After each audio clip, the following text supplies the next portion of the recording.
Students, मैं दीपक sir एक girl with A basket जो कि यूपी बोर्ड के क्लास 12th के प्रथम चैप्टर को लेकर आया हूँ। एक गर्ल विथ ए बास्केट जिसके लेखक हैं सर विलियम सी डगलस जी, जो कि अमेरिका के सुप्रीम कोर्ट के न्यायाधीश थे। यानी कि इस पाठ को पढ़ाने से पहले थोड़ा सा आप अबाउट द ऑथर पे चलते हैं और इनको थोड़ा सा आपको बताते हैं। विलियम सी डगलस ए जज of the Supreme Court of United State of America visited India in 1950। William C Douglas ये जज थे अब द सुप्रीम कोर्ट, सर्वोच्च न्यायालय के of United State of America.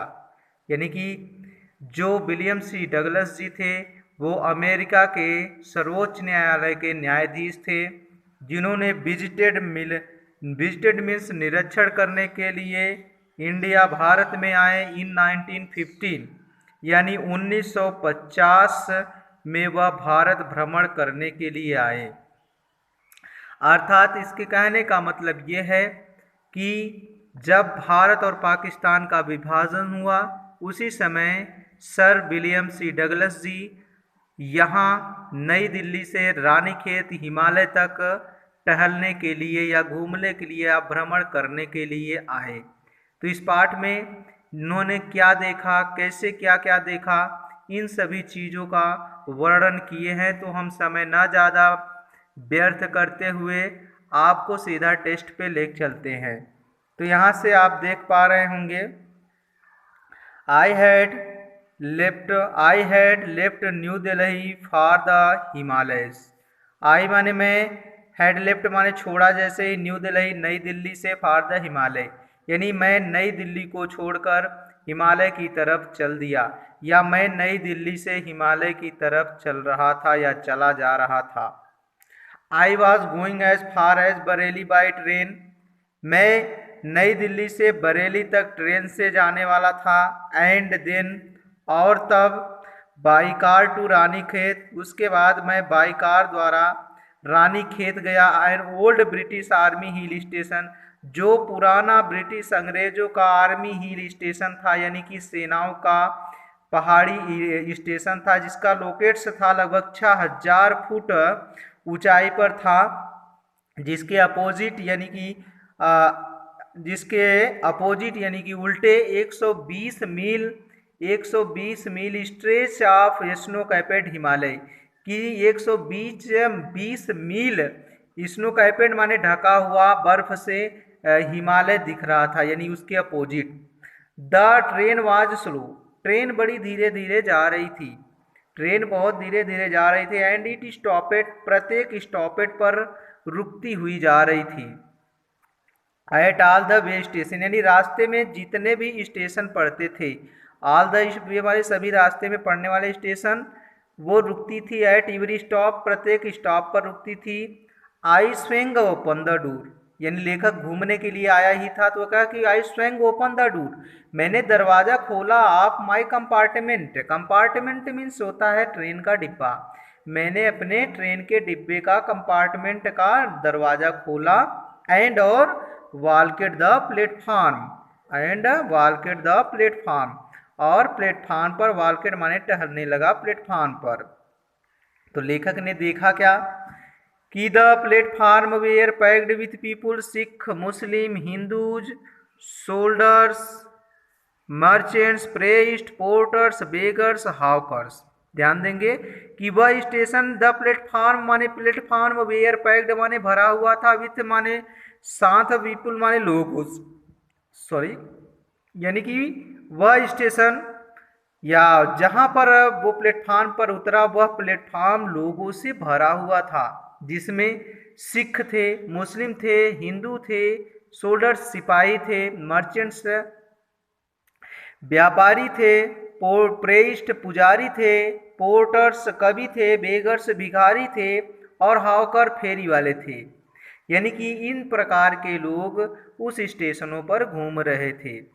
Almost, अधिकतर, एवरीवन वाज बेयरफुट, ऑलमोस्ट माने अधिकतर, एवरीवन माने प्रत्येक लोग, वाज बेयरफुट माने नंगे पांव थे, एंड ड्रेसेड और जिनके ड्रेसेड यानी कपड़े थे, इन लूज वाइट गारमेंट्स सफेद रंग का गारमेंट्स माने पहनावा या कपड़ा, जो लूज माने ढीला ढाला। आप सीधे शब्दों में कह सकते हैं कि kurta pyjama. I would ask at least 3 people, पहले तो आई वुड आस्क मैंने पूछा, एट लिस्ट 3 पीपुल लगभग मैं 3 लोगों से पूछा। लेखक विदेशी था यानी कि अमेरिकन था, उसे यहाँ की भाषा पता नहीं थी, इसलिए उसने 3 लोगों से पूछा। तो बिफोर, तब उसने पाया कि I could find one who, कि मैंने पाया कि I could find one who, जो एक व्यक्ति था, हु माने जो, स्पोक इंग्लिश, जो अंग्रेजी बोल सकता था और समझ सकता था। यानी कि लेखक ने 3 लोगों से पूछा, तब जाके पता चला कि हाँ एक लोगों को अंग्रेजी आती है। तो लेखक कहा कि we would talk world affairs, हम लोगों ने वर्ल्ड अफेयर माने संसार के बारे में बात किया या पूरे दुनिया के बारे में बात किया, एंड एवरी मेजर टॉपिक, और मुख्य मुख्य टॉपिक पे बात किया।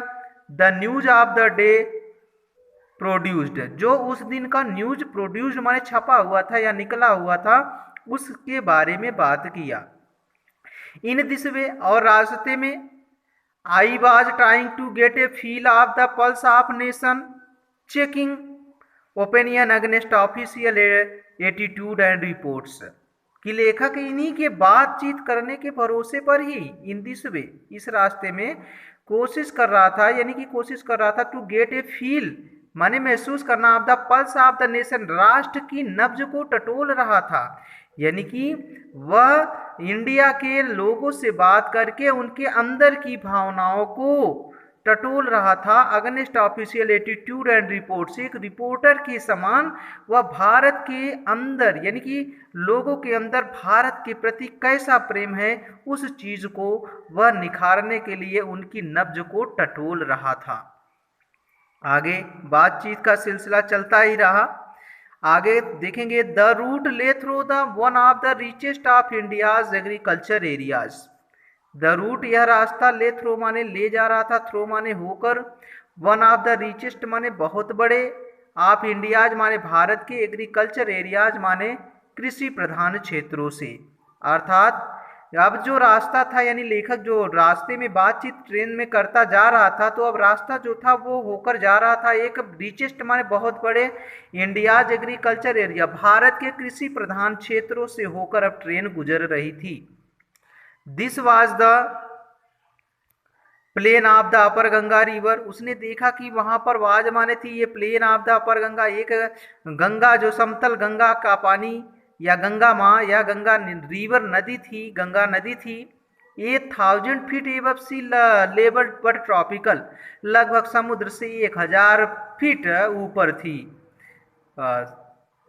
The Ganga was brown silt, यानी गंगा की जो मिट्टी थी, वाज ब्राउन सिल्ट माने, सिल्ट मीन्स बालू, ब्राउन कलर की मिट्टी थी या बालू थी, जो स्वालन बह रही थी विथ फ्लोड वाटर्स, यानी गंगा माँ का जो पानी था वो फ्लोड वाटर्स माने मटमैले रंग का था।